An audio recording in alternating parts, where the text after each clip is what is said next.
Hello' viewers, আজি মই তোমালোকক শিকাম লাভ লোকচান প্ৰফিট আৰু লছৰ অংকসমূহ। লাভ লোকচান তোমালোকে জানা, লাভ মানে কেতিয়া হ'ব, যে যেতিয়া কোনোবা এটা বস্তু বেচা দামটো তাৰ কিনা দামতকৈ বেছি হ'ব। বেচা দাম মানে কিবা এটা বস্তু আমি যিটো দামত আমি বেচোঁ সেইটো হ'ল বেচা দাম, আৰু কিনা দাম হ'ল কিবা এটা দোকানৰ পৰা কিবা এটা বস্তু কিনোতে আমি যিটো পইচা বা টকা দিব লগা হয় সেইটো হ'ল কিনা দাম। এতিয়া লাভ কেতিয়া হ'ব, যেতিয়া বেচা দাম মাইনাছ কিনা দাম, বা বেচা দাম মানে চ'ল প্ৰাইচ, কিনা দাম মানে কষ্ট প্ৰাইচ। তাক মই SP আৰু CP ৰে বুজাইছোঁ। লাভত কি হ'ব, SP টো CP তকৈ ডাঙৰ হ'ব। পিছত লোকচান কেতিয়া হ'ব, যদি কিনা দাম CP টো বেচা দাম CP মাইনাছ বেচা দাম বা SP, আৰু ইয়াত CP টো ডাঙৰ হ'ব SP। বুজি পাইছা? অভাৰঅল লাভ মানে বেচা দাম মাইনাছ কিনা দাম, আৰু লোকচান মানে কিনা দাম মাইনাছ বেচা দাম। ঠিক আছে। নেক্সট, শতকৰা হিচাপত লাভ বা লোকচান। এতিয়া লাভৰ শতাংশ কেনেদৰে উলিয়াম, যে লাভৰ শতাংশ উলিয়াবলৈ হ'লে ওপৰত লাভ তলত কিনা দাম ইনটু 100, বা লাভ কেনেকৈ উলিয়াই SP মাইনাছ CP ডিভাইডেড বাই CP ইনটু 100। তাৰপিছত লোকচানৰ শতাংশ ওলোৱা ফৰ্মুলাটো হ'ল যে লোকচান ধৰণ কিনা দাম ইনটু পূৰণ 100, বা CP মাইনাছ SP ডিভাইডেড বাই CP ইনটু 100 পাৰ্চেণ্টেজটো দি দিলে হ'ল। যে লাভৰ শতাংশ ওলোৱা ফৰ্মুলা এইটো, আৰু লোকচানৰ শতাংশ ওলোৱা ফৰ্মুলা এইটো। নেক্সট, যদি তোমাৰ কিনা দাম আৰু শতকৰা লাভ বা লাভৰ শতাংশ দিয়া থাকে, কোনোবা এটা বস্তু কিনা দামটো আৰু সেই বস্তুটো বিক্ৰী কৰাৰ পিছত তাৰ লাভ বা লাভৰ শতাংশ দিয়া থাকে, তেন্তে যদি বস্তুটোৰ বেচা দাম উলিয়াব লগা হয়, তেনেহ'লে এটা ফৰ্মুলাটো হ'ব যে 100 যোগ লাভৰ যিটো শতাংশ হৰণ 100 পূৰণ কিনা দাম। বুজি পাইছা?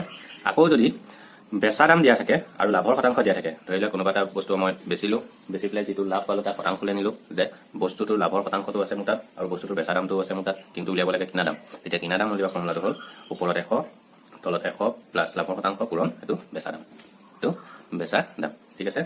তাৰপিছত নেক্সট, তোমালোকৰ যদি কিনা দাম আৰু লোকচানৰ শতাংশ দিয়া থাকে, ধৰি লওক কোনোবা এটা বস্তু মই কিনি লৈ পেলাই বস্তুটো বিক্ৰী কৰোঁতে মোৰ লোকচান হ'ল, আৰু সেই লোকচানৰ শতাংশ যদি দিয়া থাকে, তেন্তে বস্তুটো মই কিমান দামত বেচিলোঁ তাক উলিওৱা ফৰ্মুলাটো হ'ল যে 100 মাইনাছ লোকচানৰ শতাংশ হৰণ 100 পূৰণ বস্তুটোৰ কিনা দামটো। ঠিক তেনেদৰে যদি বেচা দাম আৰু লোকচানৰ শতাংশ দিয়া থাকে, তেন্তে কিনা দাম উলিয়াব লাগে। বস্তু এটা বেচিলোঁ, তাক মোৰ লোকচান হ'ল, তাৰ শতাংশটো আছে মোৰ হাতত, তেন্তে তাৰ পৰা আমি কিনা দামটো উলিয়াব পাৰিম। তাৰ ফৰ্মুলাটো হ'ল 100 হৰণ 100 মাইনাছ লোকচানৰ শতাংশ পূৰণ এইটো বেচা দাম, বস্তুটো যিটো বেচা দাম। ঠিক আছে। তোমালোকক এইখিনিয়ে মূল কথা। ইয়াৰ ওপৰত বেছ কৰি মই অংক কেইটামান কৰি দিম, তোমালোকে বুজিবলৈ সহজ হ'ব। আকৌ এবাৰ মই ৰিভিউ কৰিছোঁ যে লাভ আৰু লোকচান। লাভ কেতিয়া হ'ব, বেচা দাম মাইনাছ কিনা দাম হ'লে লাভ।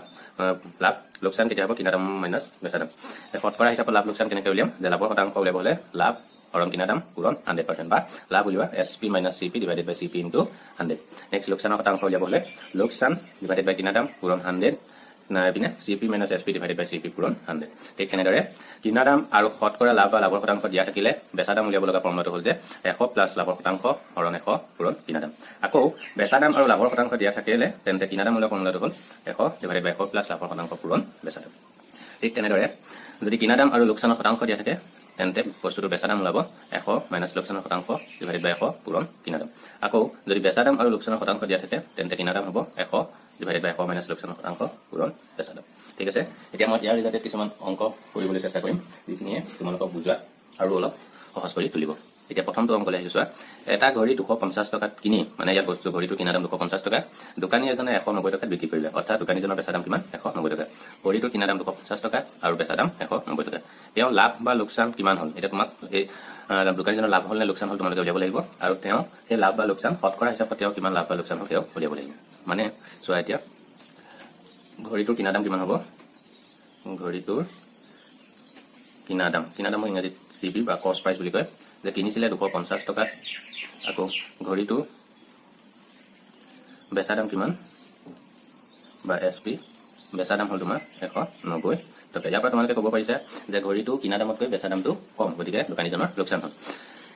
ইয়াত বা এনেকৈ লিখিব পৰা, যিহেতু CP টো ডাঙৰ SP তকৈ, গতিকে দোকানীজনৰ লোকচান হ'ল। লোকচান কিমান হ'ল উলিয়াই দিয়া, ইয়াতে লোকচান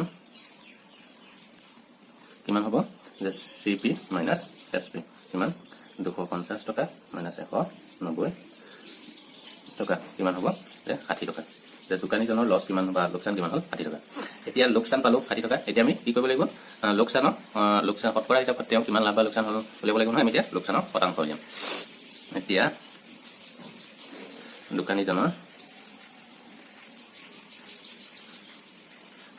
লোকচানৰ শতকৰা বা শতাংশ বা শতকৰা লিখিছোঁ মই। কেনেকৈ উলিয়াই লোকচান হ'লে? ওপৰত লোকচান কৈ আহিছিলোঁ মই,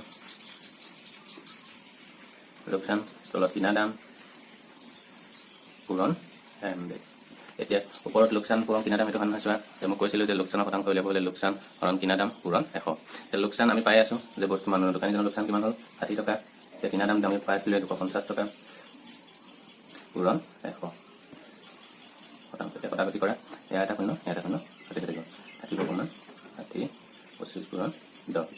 ইয়াক 5 কাটিলে 5 বাৰ, ইয়াক 5 কাটিলে 2 বাৰ, 2 1 কাটিলে আৰু 5 60 কাটিলে 5 12 বাৰ, 5 কাটিলে উত্তৰ কিমান হ'ব? 12 পূৰণ 2 শতাংশ মানে 24 শতাংশ। সেইটোৱে 12 পূৰণ 2 মানে 24 শতাংশ। এতিয়া উলিয়াবলগীয়া উত্তৰটো। অৰ্থাৎ আকৌ এবাৰ ৰিভিউ কৰিছোঁ যে এটা ঘড়ী 250 টকা কিনি দোকানী এজনে 190 টকাত বিক্ৰী কৰিলে তেওঁ লাভ বা লোকচান কিমান হ'ল? শতকৰা হিচাপত তেওঁ কিমান লাভ বা লোকচান হ'ল? এতিয়া চোৱা, ঘড়ীটোৰ কিনা দাম কিমান আছে? 250 টকা আৰু ঘড়ীটোৰ বেচা দাম 190 টকা। ইয়াত তোমালোকে দেখিছা যিহেতু ইয়াত কিনা দামটো বেচা দামতকৈ বেছি, অৰ্থাৎ CP2 SP2 ডাঙৰ, গতিকে দোকানীজনৰ লোকচান হ'ল। লোকচান কেনেকৈ উলিয়াই? CP minus SP। গতিকে CP 250 টকা মাইনাছ 190 টকা মানে কিমান পাম? 60 টকা। এতিয়া দোকানীজনৰ লোকচানৰ শতাংশটো উলিয়াব লাগে, গতিকে আমি উলিয়াই দিছোঁ যে এতিয়া দোকানীজনৰ লোকচানৰ শতকৰা বোলে ফৰ্মুলাটো কি আছিল? লোকচান হৰণ কিনা দাম পূৰণ 100 শতাংশ। লোকচান 60 টকা, কিনা দাম 250 টকা আছিল, পূৰণ 100। আমি কটাকটি কৰোঁতে লাষ্টত কিমান পালোগৈ যে তেওঁ লোকচানৰ পৰিমাণ কিমান? 24 শতাংশ। ঠিক আছে। এতিয়া মই আৰু এটা উদাহৰণলৈ যাওঁ। সেইটো যে এতিয়া ইয়াত দিয়া আছে বল এটা বা এটা বলৰ দাম 150 টকা, অৰ্থাৎ বলটোৰ কিনা দাম কিমান? 150 টকা। বলটো কিনা দাম 150 টকা। যদি দোকানীজনে 10 শতাংশ লোকচানত বেচে, মানে তেওঁ শতকৰা লোকচান কিমান? 10 শতাংশ, তেন্তে বলটো কিমান টকাত বেচিলে? বলটো আমি উলিয়াব লাগিব বেচা দাম। এতিয়া কি দিয়া আছে বা দিয়া আছে বুলি লিখি লোৱা।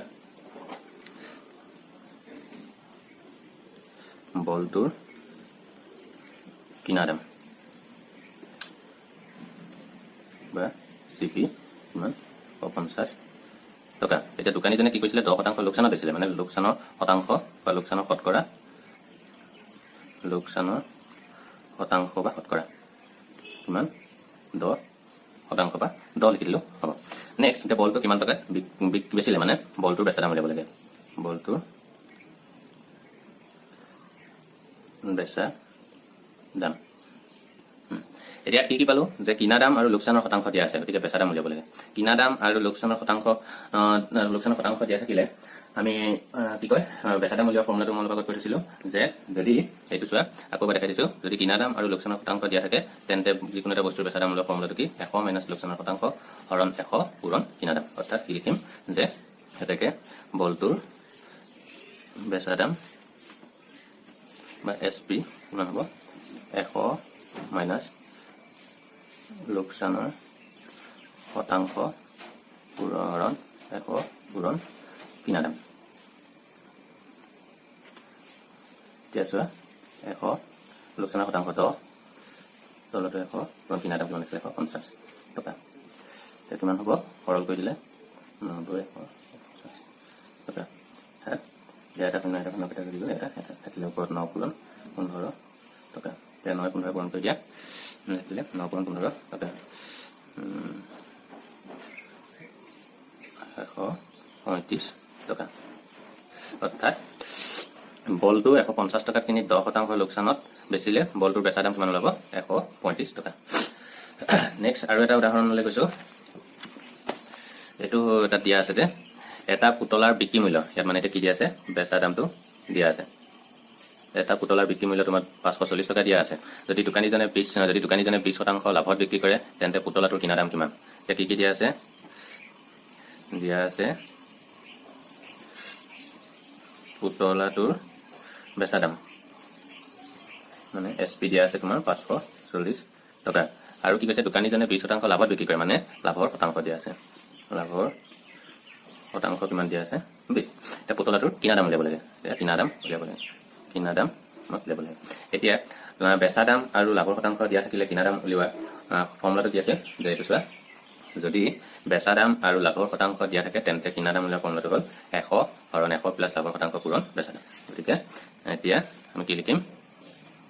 এতিয়া পুতলাটো কিনা দাম বা CP কি হ'ব?